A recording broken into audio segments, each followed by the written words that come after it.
말씀, 창세기 15장 1절에서 7절의 말씀, 우리 함께 성경을 찾으시고 말씀을 받도록 하겠습니다.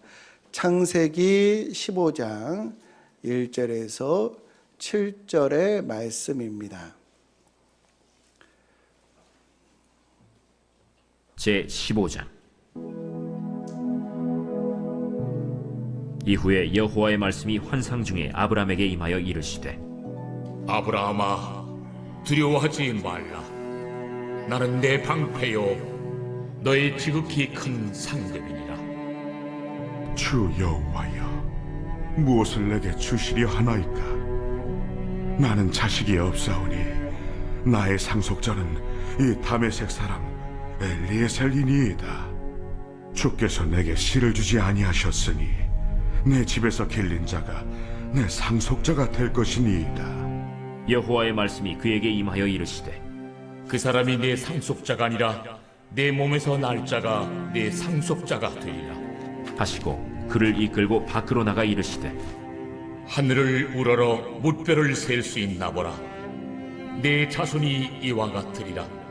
아브라함이 여호와를 믿으니 여호와께서 이를 그의 의로 여기시고 또 그에게 이르시되, 나는 이 땅을 내게 주어 소유를 삼게 하려고 너를 갈대아인의 우르에서 이끌어낸 여호와니라. 아멘. 제 생각에 우리 신앙생활이 이렇게 쉬운 것은 아니다라고 생각이 들 때가 있어요. 그렇게 드는 이유는 알라딘의 램프처럼은 아니어도 기도 응답이 제때제때 되면은 얼마나 신앙생활에 재미가 있을까. 그렇게 되면은 기도의 자리가 채워지고 또 예배의 빈자리도 없을 텐데, 이런 생각이 들고요. 또 신앙이 어렵다고 생각하는 이유 중에 하나가 우리 주변에 예수를 불신자들이 많이 있는데 그들이 훨씬 많고 세고 또 똑똑한 것을 보게 됩니다. 이런 상황 속에서 우리는 의문을 갖게 되고 신앙생활이 어렵다, 이런 느낌을 받을 때가 있는데요. 그런데 신앙생활이 20년 전이든 30년 전이든 쉬운 적은 한 번도 없었던 것 같아요. 그러시죠? 어느 시대든 신앙생활을 거저 주는 것처럼 그렇게 쉬운 그런 풍토는 없었습니다. 그 어려운 신앙생활 그렇게 해왔을 때 우리는 무엇을 얻었는가? 그러니까 신앙생활의 보상은 무엇인가라고 하는 것이죠. 저는 이 목회자의 길을 이제 오면서 크게 이 신앙생활의 궤도에서 벗어난 적은 없었던 것 같아요. 그래서 지금까지 신앙생활을 쭉 해왔는데 그 어려운 신앙생활을 해서 나는 무엇을 얻었는가 생각을 해봤습니다. 사실 저는 재벌이 아닙니다. 재벌이 아니고 유명하지도 않아요. 자식은 달랑 2명이고요. 아내도 달랑 1명입니다. 사실입니다.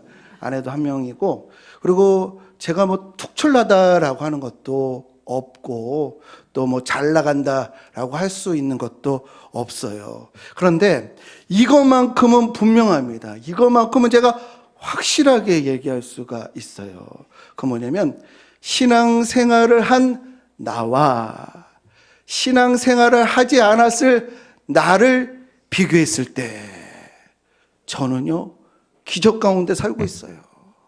얼마나 큰 은혜와 소망 가운데 있는지 그것을 저는 고백하게 됩니다. 이는 저뿐만 아니라 그리스도 안에 있는 모든 분들은 명예와 부가 없다 할지라도 이미 신령한 은혜 가운데 있다는 것을 인정하시기를 주님의 이름으로 축복합니다. 에베소서 1장 3절 찬송하리로다. 하나님 곧 우리 주 예수 그리스도의 아버지께서 그리스도 안에서 하늘에 속한 모든 신령한 복을 우리에게 주시되 신앙생활하면 주실 것이다 라고 하는 것이 아니고요. 주셨다. 과거형입니다. 우리 성도님들은 이미 놀라운 은혜 아래 있다는 것이에요. 오늘 본문은 이 지극히 높고 큰 우리 이미 받은 신령한 은혜가 무엇인지를 보여주는 본문이라고 하겠습니다. 오늘 창세기 15장을 읽었는데 이 내용은 13장, 14장과 이어지는 그런 맥락 가운데 있습니다. 아브라함과 조카 롯이 하나님의 명령에 따라서 가나안 땅에 이주했는데 그들의 재산이 늘어나서 또 하인들이 다투게 되었어요. 그때 아브라함이 롯에게 내가 좌하면 내가 우하고 내가 우하면 내가 좌하리라 선택권을 롯에게 주게 됩니다. 이 롯이 눈을 들어서 이 여호와의 동상 같기도 하고 또 애굽 땅과 같은 소돔을 택하여 그리로 향하게 됩니다. 이 롯이 소돔과 고모라를 아주 좋게 봤다라는 것이에요. 그런데 이것은 이 소돔이 롯에게만 좋게 보인 것이 아니고 그 당시 모든 사람들의 시선이 소돔에 쏠렸다라고 할 수가 있겠어요. 오늘날 우리 한국 사회에서 서울의 강남이라고 할 때 이 강남이라고 하는 이 단어에 많은 의미들이 담겨져 있다는 것을 인정하실 것입니다. 강남에는 어떤 것이 담겨져 있을까요? 이 풍요, 성공, 사치, 욕망 대표적인 의미가 강남이라고 하는 단어에 담겨져 있다고 할 수가 있겠어요. 그래서 이 전국 각지에 돈 있다라고 하는 사람들은 강남으로 입성하려고 하지요. 그리고 정치인들, 사업가들 강남을 잡으려고 합니다. 소돔과 고모라가 그런 곳이었어요. 어제나 오늘이나 사람의 욕망은 변함이 없지만 현재는 우리가 합법적으로 욕망을 이루려고 하죠. 그렇지 않으면은 또 어떤 불이익이 있으니까 합법적으로 욕망을 추구한다고 한다면 고대에는 이 물리적인 방법으로 욕망을 채웠다라고 하겠습니다. 그래서 이 풍요로웠던 소돔과 고모라를 비롯한 5 도시들이 있었는데 그 5 도시들을 이 엘람 그돌라 오멜이라고 하는 왕이 그 소돔과 고모라 이 5 도시들을 12년 동안 지배하면서 조공을 받아왔어요. 그랬더니 13년째 되던 해에 소돔을 비롯한 주변 도시가 이 배반을 합니다. 우리 이제 더 이상 너희들에게 복종 안 할래. 그랬더니 그돌라 오멜이 연합군을 결성을 해가지고 배반을 응징하려고 와요. 그때 먼저 주변을 초토화시키고 소돔과 고모라를 공격을 해서 사람과 재물을 싹 다 사로잡아 갑니다. 그때 롯도 함께 끌려가는데 조카가 끌려갔다라고 하는 이 소식을 듣고 아브라함이 사병 318명을 이끌고 이 기습 공격을 해가지고 롯과 재산을 다 구해주는 내용이 성경에 있어요. 근데 이 전쟁은 승산이 없는 전력차로 얘기하면 아주 큰 상대가 안 되는 그런 전력의 차이가 있었지만 하나님이 도와주셔서 승리하게 되었어요. 이 승리로 인해서 아브라함이 그 지역에서 아주 유명해지게 됩니다. 이런 이 상황을 배경으로 하고 있는 것이 이제 오늘 본문인데 오늘 창세기 15장 1절에 하나님이 환상 중에 아브라함에게 찾아오셔서 이렇게 말씀하십니다. 아브라함아 두려워 말라. 왜 아브라함은 두려워하고 있었을까요? 앞서 전투에서 이 아브라함의 존재가 완전히 노출이 되었어요. 아브라함이 누구냐라고 그 존재가 이제 다 드러나게 되었다는 것이에요. 이 고대 사회는요, 복수의 사회였습니다. 만약에 누군가가 그를 공격을 했다고 한다면 반드시 되갚아줘야 해요. 갚아주지 않으면 약자로 낙인이 찍혀서 또 공격받을 수가 있는 거예요. 그래서 복수는 그 당시에 생존 전략과도 같은 것이었습니다. 복수를 해야 그나마 살아남을 수 있는 여지가 있었다는 것입니다. 이 아브라함이 318명으로 기습 공격을 한 것은요, 이 제국을 건드는 일이었기 때문에 시간이 지날수록 처음에는 이 조카를 생각하는 마음으로 그 일을 했지만 점점 시간이 지날수록 그 막강한 엘람왕이 언제 이 보복을 할까, 언제 공격을 할까, 그런 이 불안감 가운데 아브라함이 있었다라는 것입니다. 그리고 그것과 함께 아브라함의 나이는 점점 들어가고, 그리고 자녀들을 얻어야 하는데 본인과 아내가 점점 나이 들어가니까 그럴 가능성은 점점 희박해지고, 이 보복에 대한 두려움, 또 인생에 대한 허무감이 그에게 크게 찾아왔다라는 것입니다. 그때 하나님께서 두려워 말라라고 말씀을 하시는데, 그때 아브라함이 두려워 말라라고 하는 하나님께 뭐라고 얘기하냐면, 하나님, 내게 무엇을 주시려 하나이까? 라고 얘기를 해요. 앞에서 1절에서 하나님은 나는 너의 방패고 너의 상급이라 라고 했지만 그 말을 이해를 하지 못하고 하나님께 내게 무엇을 주려고 하시나이까? 아브라함은 지금 불안 가운데 있다고 말씀드렸잖아요. 염려 가운데 있다고 제가 말씀드렸습니다. 이 불안과 염려를 해소하려고 하면 아브라함에게는 뭔가가 필요했어요. 이 두려움을 해소하기 위해서는 뭐가 필요할까요? 많은 수, 군사력, 이것이 필요하다고 생각을 했어요. 또 인생에 대한, 미래에 대한 염려를 또 해결하기 위해서는 무엇이 필요하다고 생각했을까요? 자녀가 필요합니다. 이렇게 아브라함이 생각하고 있었던 겁니다. 그런데요, 놀랍게도요, 하나님 내게 무엇을 해주시겠습니까? 라고 하는 그를 밖으로 데리고 나가요. 밖으로 데리고 나가서 어이없게도 하늘의 별을 세워보라 라고 말씀을 하십니다. 5절 말씀, 그를 이끌고 밖으로 나가 이르시되 하늘을 우러러 무뼈를 셀 수 있나 보라. 내 자손이 이와 같으리라.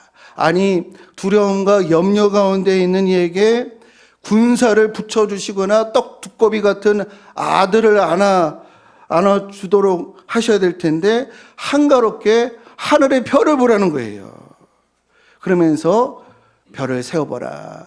별과 같이 내 자손이 있으리라 라고 하시면서 이전에 주셨던 너로 인해서 민족을 이룰 것이다 라고 하는 약속을 확인시켜 주시고, 또 말씀하시기를 나는 너를 갈대인의 우르에서 인도한 여호와니라 라는 말씀. 내가 지금까지 너를 어떻게 인도하였느냐 라는 말씀을 하셔요. 아브라함이 두려움과 의심과 또 실망 가운데 있을 때 그에게 임한 하나님의 손길이 무엇인가? 3가지였어요. 두려움과 의심, 실망 가운데 있는 그에게 임한 하나님의 3가지 신앙의 원리, 회복의 구조가 뭐냐면요, 하늘의 별을 봐라, 창조 세계를 봐라, 또 이루어진 약속, 또 선포된 약속을 확인하게 하시고, 지금까지 어떻게 내가 너와 동행을 하였느냐, 지금까지 내가 받았던 은혜를 기억하게 하는 것을 볼 수가 있습니다. 이건 우연이 아니고요, 신앙 회복의 구조이자 원리인 줄로 믿습니다. 저와 우리 성도님들이 두려움과 의심이 밀려올 때 전능하신 창조주 하나님을 바라보고, 지금까지 주신 약속이 어떻게 성취되었고 선포된 약속이 무엇인지를 우리가 생각하고, 지금까지 하나님이 나와 동행하여 주신 은혜를 우리가 기억할 때 우리 안에 믿음과 용기가 샘솟듯 일어나게 될 줄로 믿습니다. 세 가지 원리, 창조주 하나님을 바라보고 약속을 우리 확인하고 또 은혜를 기억하라. 그렇게 아브라함에게 하나님께서 찾아오셨을 때 창조, 약속, 은혜를 바라볼 때 아브라함에게요, 의심이 신뢰로 바뀌게 되는데, 그 바뀌는 것을 성경은 다음과 같이 표현하고 있습니다. 6절에 아브라함이 여호와를 믿으니, 이건 불신에서 믿음으로, 두려움에서 용기로, 또 흔들림에서 경감으로 그가 바뀌게 되었다라는 것이에요. 그리고 위대한 선언을 합니다. 여호와께서 이를 그의 의로 여기시고 라고 하시는데요, 성경에서 처음으로 이신칭의의 개념이 처음으로 여기서 등장하는 거예요. 의라고 하는 게 노아는 당대의 의인이었더라 라고 하는 단어는 있는데, 의라고 하는 이 의미가 처음으로 단독으로 쓰이게 되었다라는 것이에요. 저는 지금까지 의라고 하면은 이 righteousness, 이 히브리어로 이 체데카, 저는 이것을 윤리적으로 또 신학적으로만 지금 저는 이해하고 이 공부를 해왔거든요. 이 윤리적으로 의라고 하는 것은 어떤 도덕적인 이 옳음, 또 뭐 법적인 뭐 공정, 또 바른 행함, 이런 것이 의이고, 신학적으로는 의라고 하는 것은 행위로 얻는 것이 아니라 믿음으로 얻는다, 이렇게 저는 이해하고 정리하고 있었는데요, 창세기 15장을 묵상하면서 하나님이 무엇을 의로 여기시는 것인지, 하나님이 무엇을 옳다고 하시는지, 무엇을 기뻐하시는지를 알게 되었어요. 하나님 앞에서의 의란 하나님을 진정 나의 방패, 나의 상급으로 여기는 것이 하나님 앞에 옳음, 하나님이 기뻐하시는 의라고 하는 것을 우리 믿으시는 우리 성도님들 되시기를 주님의 이름으로 축복합니다. 이전에는요, 하나님이 신과 인간의 관계였어요. 주종의 관계. 신에게 복종하면은 이렇게 해주시겠지라고 하는 것을 기대하는 관계였는데, 하나님과의 이 만남 속에서 바뀌었어요. 이제는 신과 인간의 관계가 아니라 하나님과 나와의 관계, 나와 너와의 관계, 인격 대 인격의 관계로 바뀌게 된 것입니다. 이런 관계로 변화될 때요, 아무것도 주신 것이 없어요. 그런데 하나님을 무엇을 위한 수단으로, 이렇게 하면은 이렇게 해주셔야 되는데 라고는 대상으로 하나님을 여기는 것이 아니라 하나님이 목적이 되었고요, 그리고 하나님과 사랑의 관계, 신뢰의 관계가 되었을 때 그것이 하나님 앞에 옳음, 의, 하나님의 기쁨이 된 것입니다. 우리 성도님들에게 있어서 이것이 나의 인생의 방패야 라고 생각하시는 것이 무엇입니까? 우리 보통 내 삶의 안전장치, 돈이라고 생각하고요, 건강이라고 생각하고, 또 안정된 미래라고 생각을 합니다. 또 우리 성도님들에게 상급은 뭐라고 생각을 하셔요? 무엇이라고 이렇게 여기십니까? 지위, 명예, 또 성공, 또 하나 자녀들의 형통.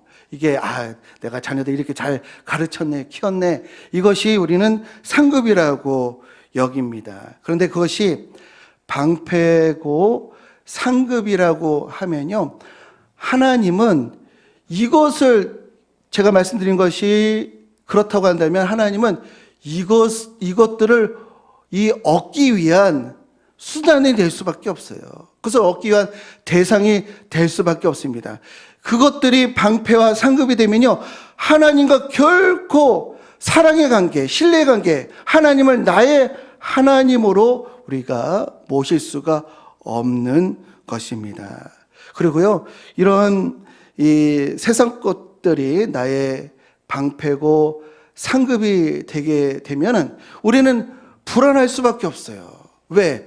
이것들을 놓칠까봐, 이것들을 못 얻을까봐, 이게 방패고 나의 상급인데 남들은 가진 것 같은데 나는 없는 것 같네. 이런 비교로 흔들릴 수밖에 없게 됩니다. 아브라함도 처음에는 그랬어요. 승리했지만 불안했습니다. 아브라함은 가진 것이 있었지만 염려하게 되었어요.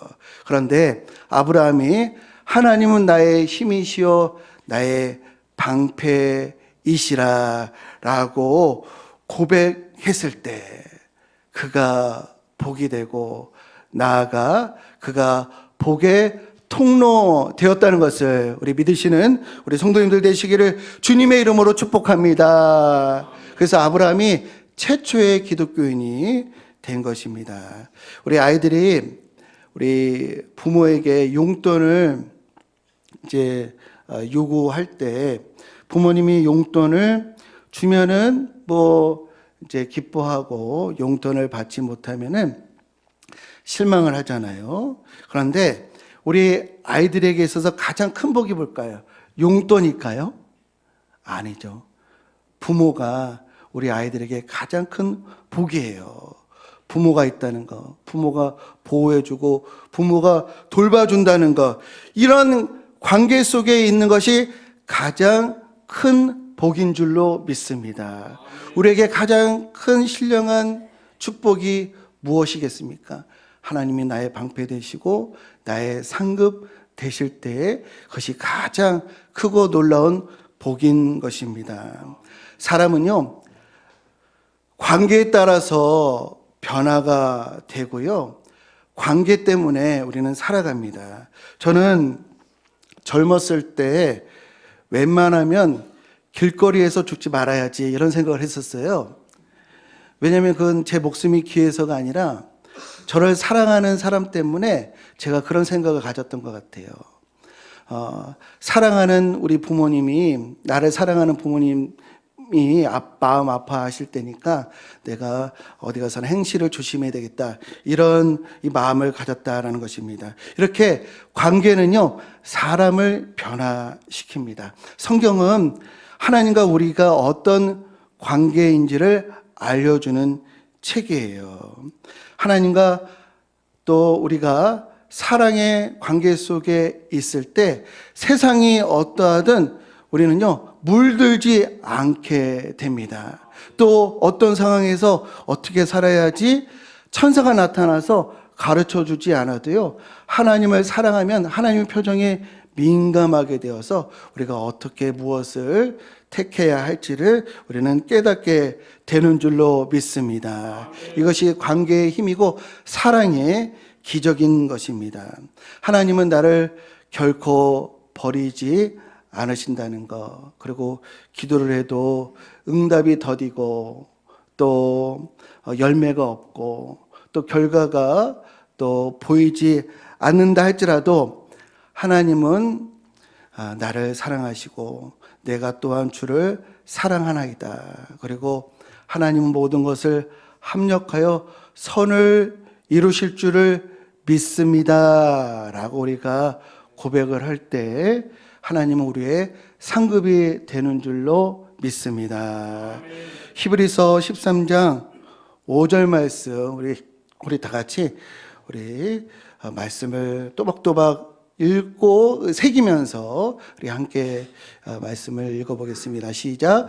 그가 친히 말씀하시기를 내가 결코 너희를 버리지 아니하고 너희를 떠나지 아니하리라 하셨느니라. 그러므로 우리가 담대히 말하되 주는 나를 돕는 이시니 내가 무서워하지 아니하겠노라. 사람이 내게 어찌하리요 하노라. 이 자리에 있는 우리 모든 성도님들이 아브라함과 같은 고백을 하기를 축복합니다. 주는 나의 방패, 지극히 높으신 상급이시라.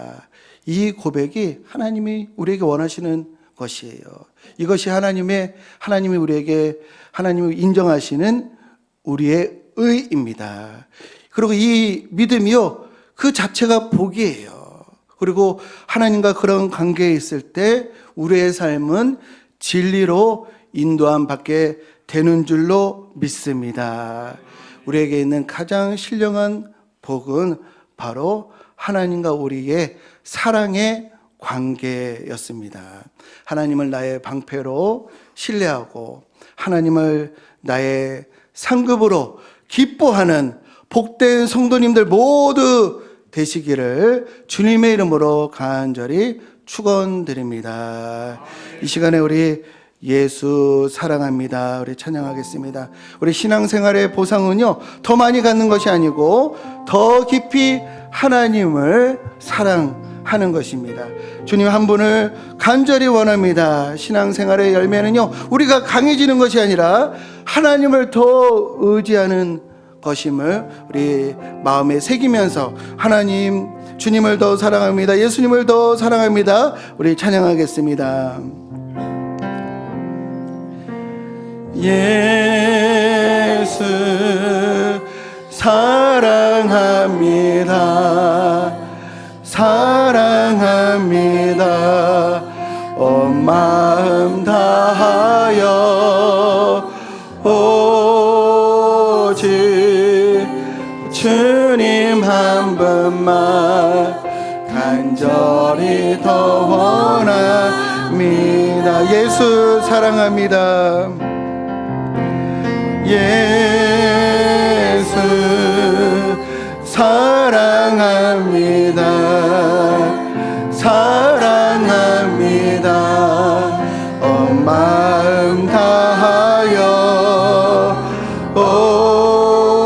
오직 주님 한 분만 간절히 원함이 넘쳐나네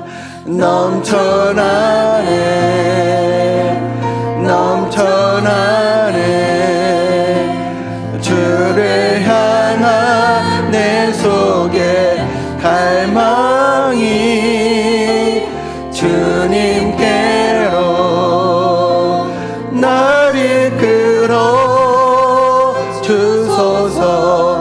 주님을 더 원하 예수 사랑합니다.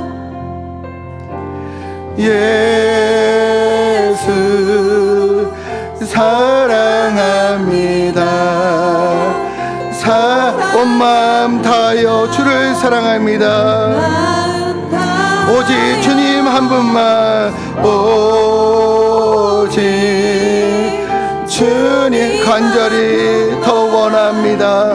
우리 일어나서 찬양하겠습니다.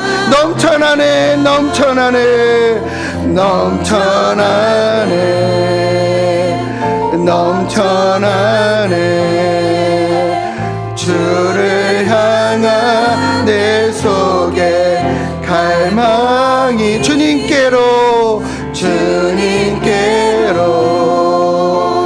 날 이끌어 주소서. 주님을 더 주님께로 날 이끌어 주소서. 주님께로 날 이끌어 주소서. 주님을 더 원합니다. 이 시간에 우리 함께 기도하겠습니다. 하나님, 내가 주를 사랑하나이다. 하나님을 나의 방패로 신뢰하고 하나님을 나의 상급으로 기뻐하는 삶으로 충만케 하옵소서. 우리 주의 이름 부르며 함께 기도하겠습니다. 주여, 하나님, 눈에 보이는 재산과 건강과 성공과 안정이 우리의 방패가 아니라 사람들의 인정과 우리 삶의 결과가 우리의 상급이 아니라 우리의 참된 방패와 우리의 지극히 큰 상급은 바로 나를 사랑하시는 하나님이심을 깨닫게 되었습니다. 아브라함이 별을 바라보며 의심에서 신뢰로, 하나님의 약속을 붙들므로 불안해서 확신으로, 과거의 은혜를 회상하여 두려움에서 담대함으로 옮겨졌듯이 우리도 그리하여 믿음과 용기가 충만케 하여 주옵소서. 기도가 더딜지라도, 열매가 보이지 않을지라도, 결과가 늦어질지라도 주님이 나의 방패이심을, 나의 상급이심을 고백하는 믿음을 주옵소서. 신앙생활의 보상은 더 많이 가지는 데 있는 것이 아니라 하나님을 더 깊이 사랑하는 데 있음을 깨닫는 저희들 되게 하여 주옵소서. 주님을 우리 삶의 나의 방패, 지극히 상급으로 고백하는 저희들 되게 인도하여 주심을 감사합니다. 이제는 우리를 위하여 믿음의 길을 마련하신 예수 그리스도의 은혜와 우리를 보호하시고 지극히 큰 상급이 되어주시는 하나님 아버지의 크신 사랑하심과 의심에서 신뢰로, 두려움에서 담대함으로 옮겨가시는 성령 하나님의 교통하심이 주님을 나의 방패, 지극히 높은 상급으로 고백하는 이 자리에 모인 모든 성도들 머리 위에 이제부터 영원토록 함께 하시기를 간절히 축원하옵나이다. 아멘.